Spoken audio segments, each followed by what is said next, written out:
Hello students, welcome to my new YouTube channel जिसका नाम है फुल सिलेबस। और आज के इस वीडियो लेक्चर में हम पढ़ेंगे एक बहुत ही बेसिक और बहुत ही इंपॉर्टेंट टॉपिक जिसका नाम है nucleophile and nucleophilicity.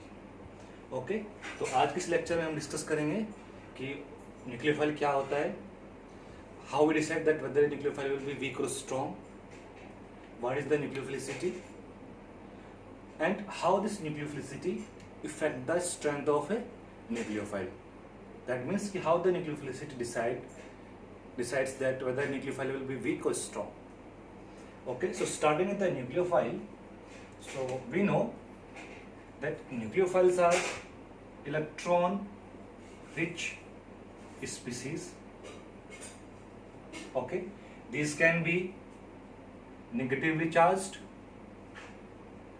or these can be neutral species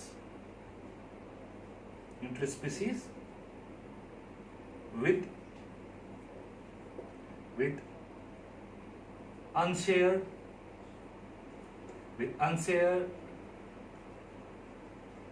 pair of electron. That means अगर किसी स्पीसीज के पास में एक फ्री लोन पेयर हो तो हम उनको भी न्यूक्लियोफाइल कहते हैं। नंबर 2, न्यूक्लियोफाइल जिसको हम NU से रिप्रेजेंट करते हैं attacks on A electrophilic centre, और हम ये कह सकते हैं कि एक पॉजिटिवली चार्ज्ड सेंटर पे अटैक करता है। ठीक है, एक पॉजिटिवली चार्ज सेंटर पे अटैक करता है, एक्सेप्ट H+ पे न्यूक्लियोफाइल अटैक नहीं करता है। जब कोई स्पीसीज जिसके पास नेगेटिव चार्ज हो या उसके पास फ्री लोन पेयर हो और वो H+ पे अटैक करता है तो उसको हम बोलते हैं बेस, ना कि न्यूक्लियोफाइल।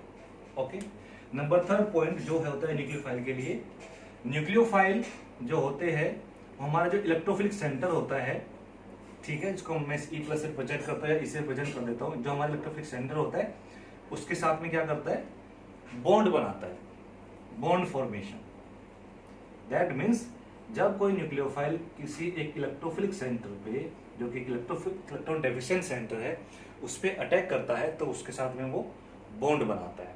तो ये पहचान होती है, ये प्रॉपर्टीज होती है जिससे हम पता लगाते हैं कि न्यूक्लियोफाइल कोई स्पीसीज है कि नहीं है। ओके, अब यहाँ पे एक बहुत जरूरी बात ये है कि सेम स्पीसीज न्यूक्लियोफाइल भी हो सकता है और वही स्पीसीज एक बेस भी हो सकता है। तो हम कैसे पता लगाए कि वो जो स्पीसीज है वो बेस है कि न्यूक्लियोफाइल है? तो उसका तरीका मैं आपको बताता हूँ कि कैसे हम पता लगाएंगे कि कोई स्पीसीज जो हमें दिया गया है वो एक न्यूक्लियोफाइल की तरह काम कर रहा है या बेस की तरह काम कर रहा है। ठीक है, तो मैं यहाँ पे एग्जाम्पल लेता हूँ OH- का। ठीक है, और मैं यहाँ पे 2 रिएक्शन लिखता हूँ। एक OH- की रिएक्शन मेरी है CH3Cl के साथ में, क्लोरोमीथेन के साथ में, और एक मैं रिएक्शन करता हूँ OH- की विद HCl। ओके, नाउ पहली रिएक्शन की पहले बात करते हैं। हमें पता है जो Cl होता है that is more electronegative than carbon, जिसकी वजह से ये जो बॉन्ड इलेक्ट्रॉन्स है ये थोड़ा कार्बन क्लोरोसील की तरफ को शिफ्ट हो जाते हैं, जिससे यहाँ पे आता है पार्शियल नेगेटिव चार्ज और यहाँ पे होता है पार्शियल पॉजिटिव चार्ज। ओके, तो अब ये क्या होता है, जो हमारा कार्बन है इलेक्ट्रो डिफिशिएंट कार्बन है, दैट मीन्स कि जो न्यूक्लियोफाइल है वो इस पे इजिली अटैक कर सकता है। तो क्या करेगा, जो हमारा OH- है यहाँ पे अटैक करेगा और यहाँ से Cl को निकाल देगा as a Cl- and you will gate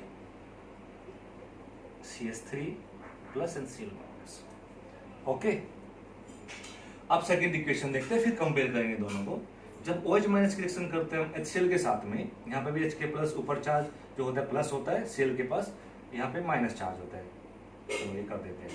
तो ये आप OH- जब इस H+ पे अटैक करेगा, यहाँ का जो हमारा जो इलेक्ट्रॉन डेफिशिएंट सेंटर है वो H+ है, तो यहाँ पे इसका जो अटैक होगा वो कहाँ होगा, H+ पे, और आपको मिलेगा क्या, H2O प्लस Cl-।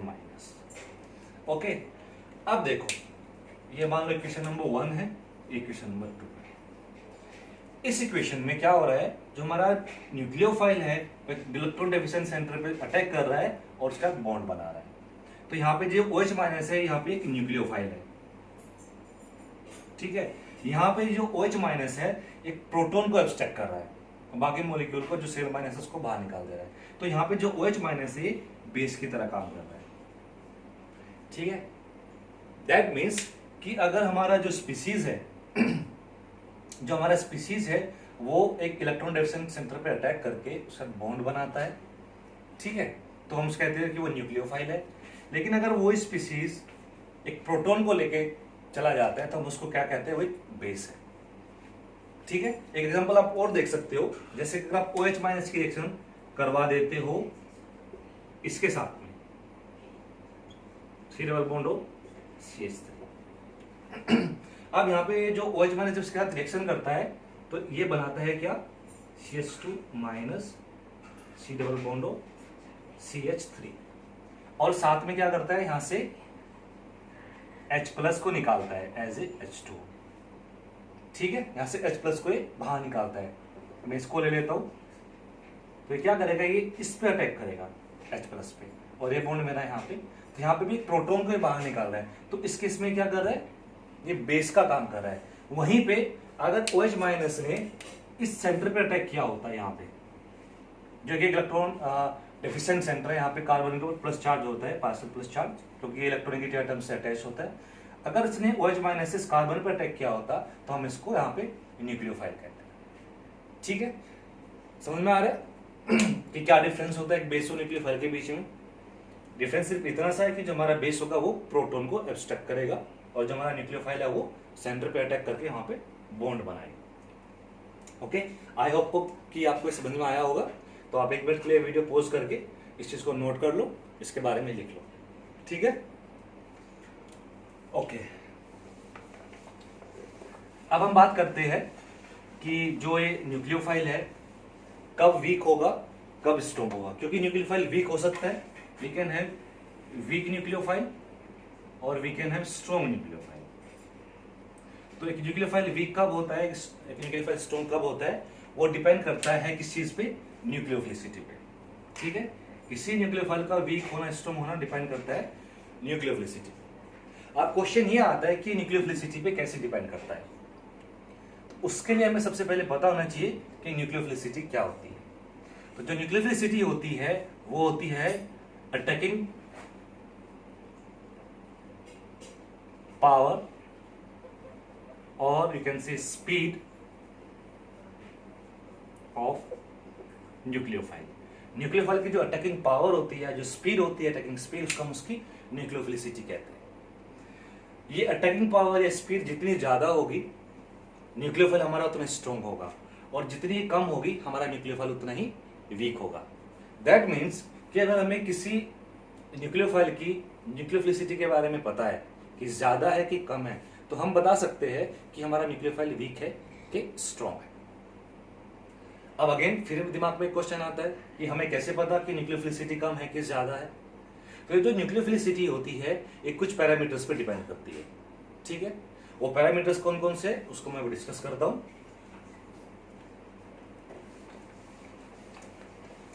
जो पहला पैरामीटर है, first one, that is the electron density. And according to this parameter, अगर इलेक्ट्रॉन डेंसिटी बढ़ती है तो न्यूक्लियोफिलिसिटी भी बढ़ती है।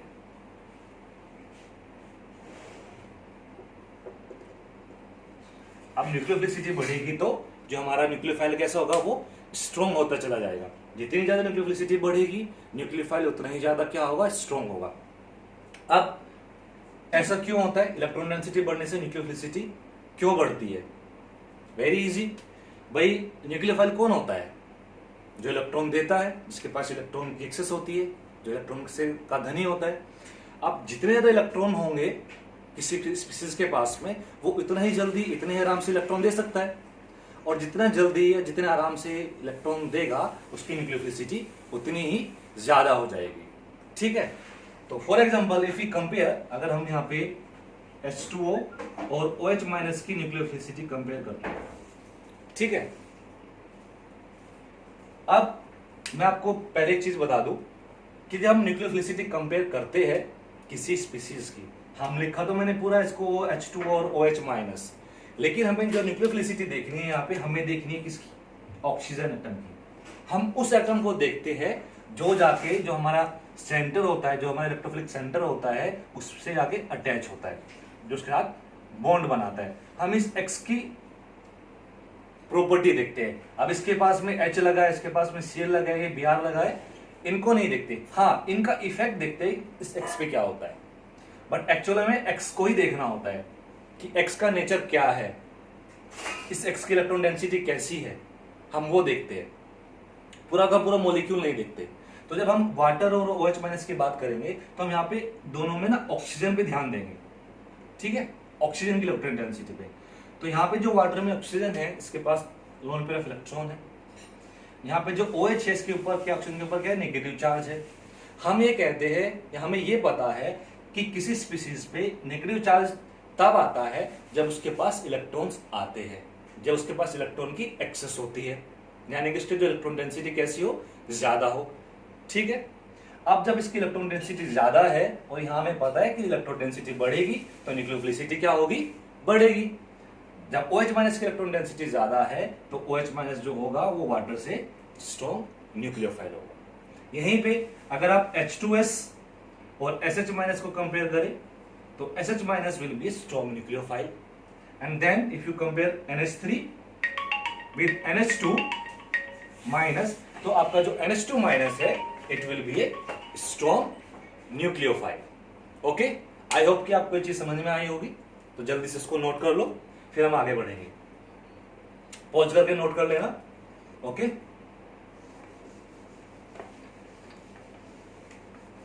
जो सेकंड पैरामीटर है वो है electronegativity.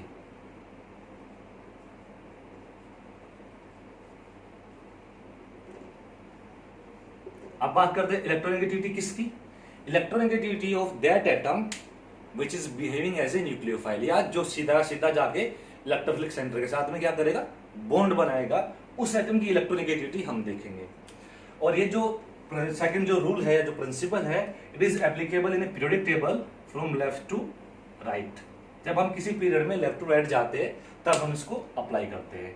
And according to this rule, अगर आपकी इलेक्ट्रोनेगेटिविटी बढ़ती है तो आपकी जो न्यूक्लियोफिलिसिटी है वो घटती है।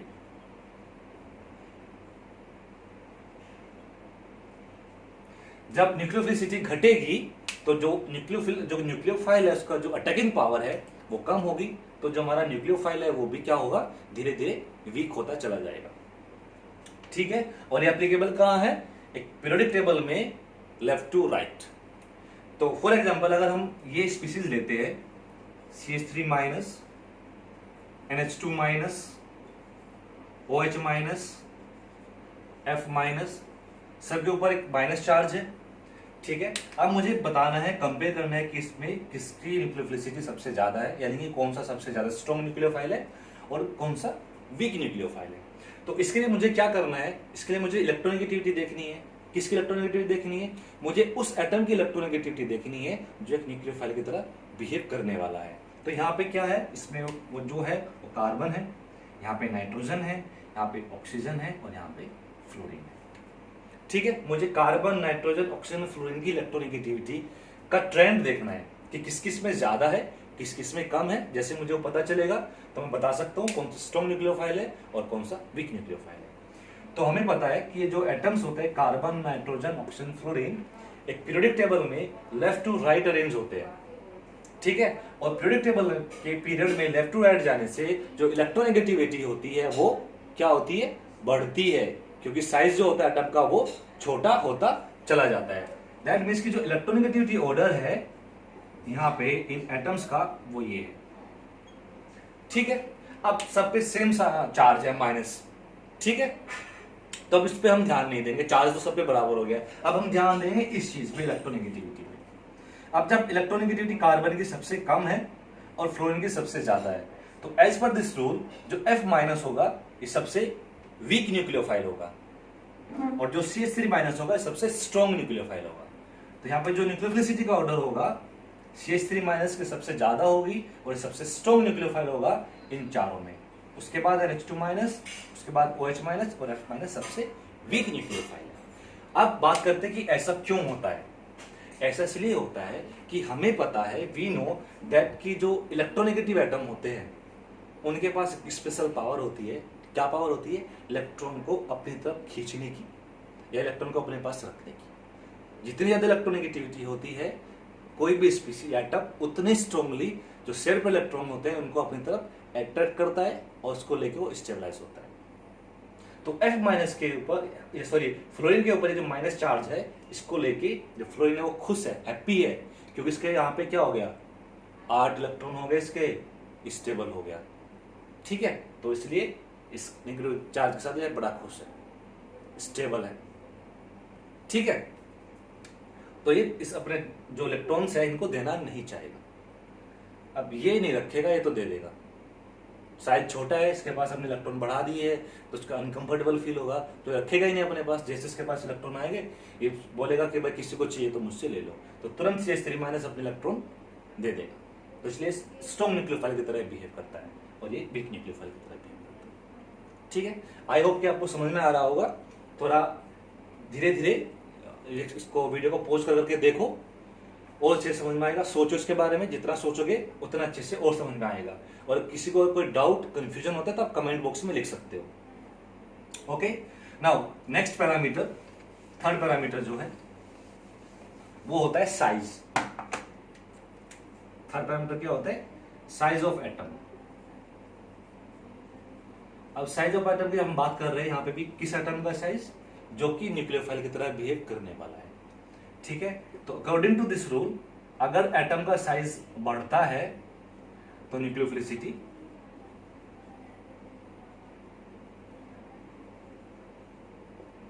बढ़ती है। अब ये कैसे हो रहा है? अब ये जो साइज की हम यहां बात कर रहे हैं, जो हमारा न्यूक्लियोफाइल है, आप देखोगे वो कैसा होता है, न्यूक्लियोफाइल के ऊपर होता है माइनस चार्ज ज्यादातर, आप देखोगे। अब ये न्यूक्लियोफाइल जितना बड़ा होगा, जितना ज्यादा इसका साइज होगा, इसकी पोलराइजेबिलिटी, क्या पोलराइजेबिलिटी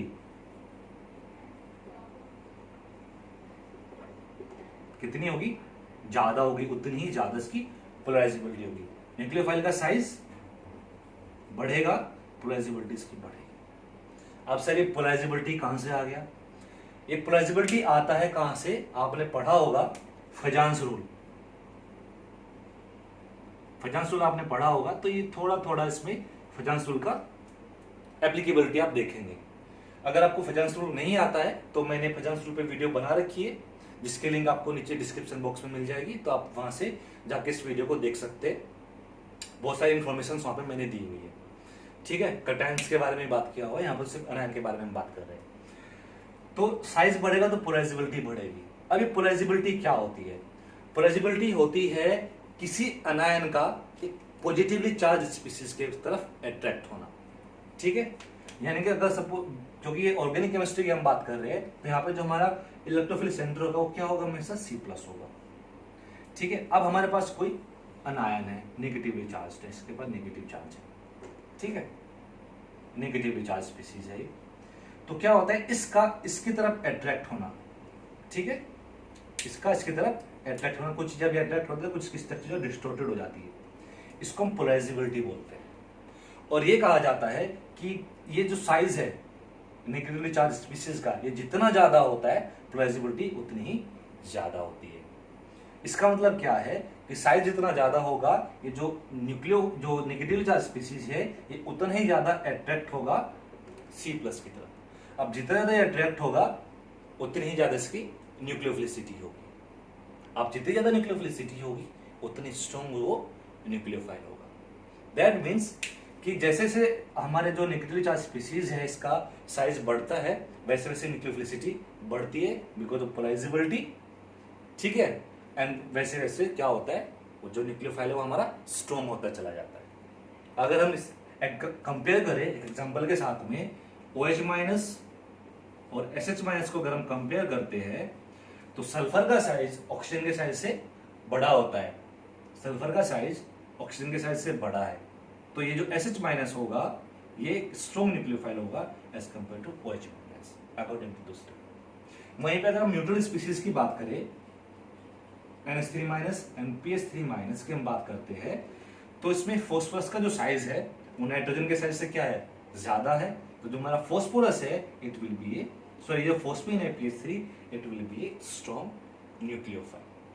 तो इस तरह से क्या करता है, ये साइज के साथ साथ में न्यूक्लियोफिलिसिटी को इनहांस करता है। ठीक है, समझ में आया, चीजें क्लियर हुई? Okay, very good. अब एक चीज और रह गई जो कि बहुत जरूरी है, वो है हेलोजेंस। ठीक है, हेलोजेंस को मैं अलग ले रहा हूं क्योंकि हेलोजेंस में थोड़ा सा हटके चीज होती है। यहां पे मैं हेलोजेंस लिख देता हूं, nucleophilicity of halogens.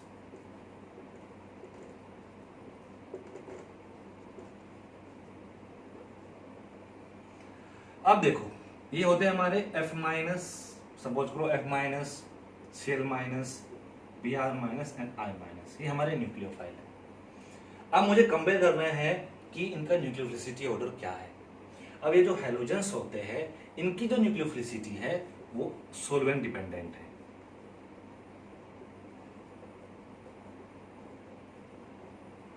Solvent dependent का मतलब क्या है? सोलवेंट डिपेंडेंट का मतलब ये है कि जैसे ही सोलवेंट चेंज होगा, ये चेंज होगा, इसकी जो न्यूक्लियोफिलिसिटी है वो चेंज होगी। ठीक है, तो एक बार जो ये पता लगा गया, ये ऑब्जर्व किया गया कि पोलर प्रोटिक सोलवेंट में,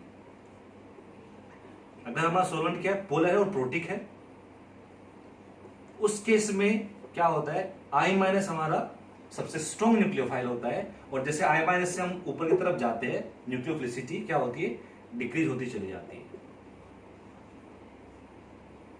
ठीक है, और पोलर या प्रोटिक सोलवेंट में क्या होता है,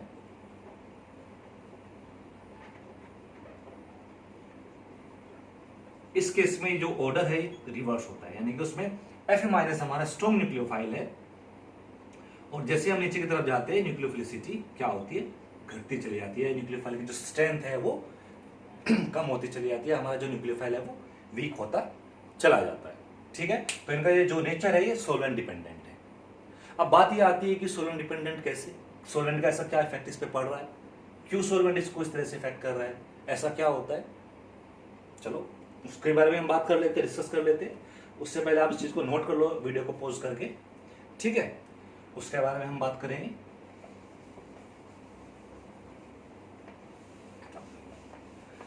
देखो क्या होता है ना, अगर हमारे पास सपोज करो एक कोई स्पीसीज है, कोई कंपाउंड है, कोई मॉलिक्यूल है, और इसके हम सोलवेंट के साथ रिएक्शन करते हैं, तो एक क्या बनता है, ए और सोलवेंट के बीच में एक कंपाउंड बनता है। ठीक है, और इस प्रोसेस को हम बोलते हैं सोल्वेशन, या सोलवोलिसिस भी हम इसको कहते हैं, सोलवोलाइसिस भी हम इसको बोलते हैं, सोलवोलिसिस भी हम बोलते हैं, यानी कि किसी सबस्ट्रेट की सोलवेंट के साथ रिएक्शन को हम बोलते हैं सोल्वेशन या सोलवोलिसिस। अब इसमें क्या होता है, जब ये रिएक्शन होती है, तो यहाँ तो मैंने एक ही सोलेंट लिखा है, ये जो सोलेंट मॉलिक्यूल है इस ए को चारों तरफ से घेर लेता है, यानी कि इसके चारों तरफ को ये सोलेंट जो है इसके स्पेस को ऑक्यूपाई कर लेता है।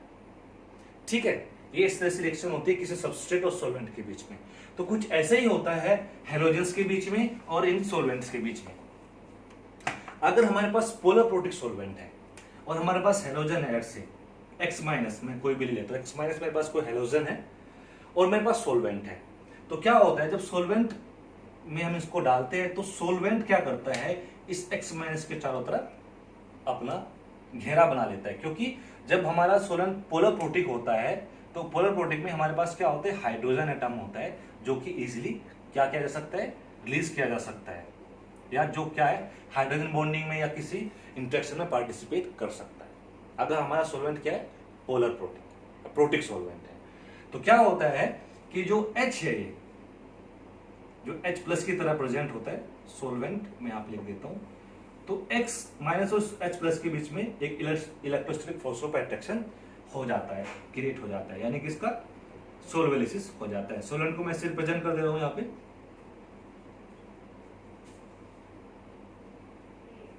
इस तरह से चारों तरफ सोलवेंट से रिएक्शन करके ऑक्यूपाई कर लेता है स्पेस को।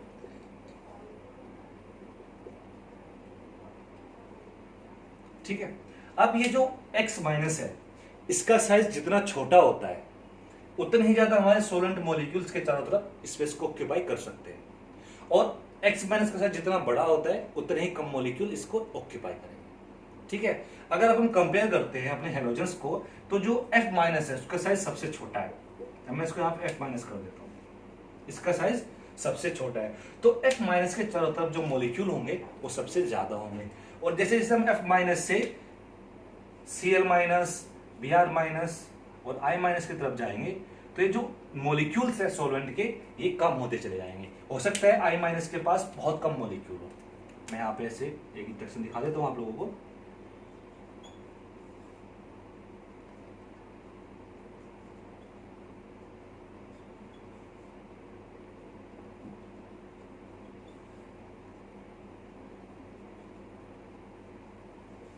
ठीक है।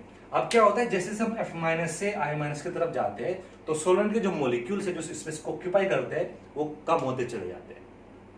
इसका मतलब क्या होता है कि जो F माइनस है सॉल्वेशन की वजह से इसका साइज सबसे बड़ा हो जाता है, और जो I माइनस है इसका साइज सबसे छोटा हो जाता है। ठीक है। इसका साइज बड़ा हो जाता है कि बल्कि हो जाता है, ना कि बड़ा नहीं, हम उसको बोलते हैं बल्कि। केमिस्ट्री की भाषा में अगर हम बात करें, लैंग्वेज में हम बात करें, तो F माइनस का साइज क्या होता है, बल्कि हो जाता है, बल्कि। और I माइनस का साइज क्या होता है, वो थोड़ा सा स्मॉल या लाइट होता है। तो जिसकी वजह से F माइनस की जो न्यूक्लियोफिलिसिटी है, इसकी जो अटैकिंग स्पीड है F माइनस की, वो कम हो जाती है। और जैसे जैसे हम F माइनस से Cl माइनस, Br माइनस और I माइनस की तरफ चलते हैं, वो अटैकिंग स्पीड बढ़ती चली जाती है, क्योंकि जो साइज है, जो बल्कीनेस है आफ्टर सॉल्वेशन मॉलिक्यूल की, वो कम होती चली जाती है। दैट मींस कि जो हमारा I माइनस है बड़ी फास्ट अटैक करेगा एक इलेक्ट्रोफिलिक सेंटर पे, जबकि हमारा F माइनस बहुत स्लोली अटैक करेगा। इसलिए जो हमारा पोलर प्रोटिक सॉल्वेंट होता है, उस केस में जो न्यूक्लियोफिलिसिटी ऑर्डर होता है वो ये होता है, I माइनस सबसे स्ट्रॉन्ग न्यूक्लियोफाइल, Br माइनस उससे कम, Cl माइनस उससे कम, और F माइनस सबसे कम या सबसे वीक न्यूक्लियोफाइल हमारा F माइनस होता है इन पोलर प्रोटिक सॉल्वेंट। वहीं पे अगर हम पोलर एप्रोटिक सॉल्वेंट की बात करें तो उस केस में इस तरह का कोई इंटरेक्शन नहीं हो पाता, और वहां पे F माइनस का साइज सबसे छोटा होता है और I माइनस का साइज सबसे बड़ा, जिसकी वजह से वहां पे क्या होता है, polar aprotic solvent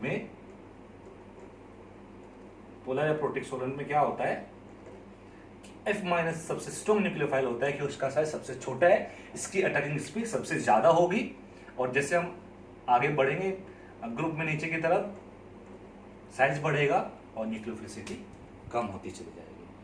that means कि पोलर एप्रोटिक सॉल्वेंट में F माइनस हमारा सबसे स्ट्रॉन्ग न्यूक्लियोफाइल होगा और I माइनस हमारा सबसे वीक न्यूक्लियोफाइल। ठीक है। और जितनी ज्यादा न्यूक्लियोफिलिसिटी होती है, मैंने आपको बताया था, जैसे जैसे न्यूक्लियोफिलिसिटी बढ़ेगी वैसे वैसे न्यूक्लियोफाइल की जो स्ट्रेंथ है वो बढ़ेगी। ज्यादा न्यूक्लियोफिलिसिटी स्ट्रॉन्ग न्यूक्लियोफाइल, कम न्यूक्लियोफिलिसिटी वीक न्यूक्लियोफाइल। जैसे जैसे न्यूक्लियोफिलिसिटी घटती चली जाएगी, हमारा जो न्यूक्लियोफाइल है वो वीक होता चला जाएगा। आई होप कि आपको ये चीजें समझ में आई होगी। आपके कुछ कॉन्सेप्ट, कुछ डाउट्स यहाँ पे आज क्लियर हुए होंगे। अगर अभी भी आपके पास कोई डाउट है या कोई कंफ्यूजन है तो आप कमेंट बॉक्स में डाल सकते हैं, उसका आंसर मैं आपको रिस्पॉन्स में दे दूंगा। ठीक है। तब तक आप इस वीडियो को देखिए। अगर वीडियो आपको पसंद आई हो तो वीडियो को लाइक करो, सब्सक्राइब करो और अपने फ्रेंड्स के साथ में शेयर करो। Thank you for the watching.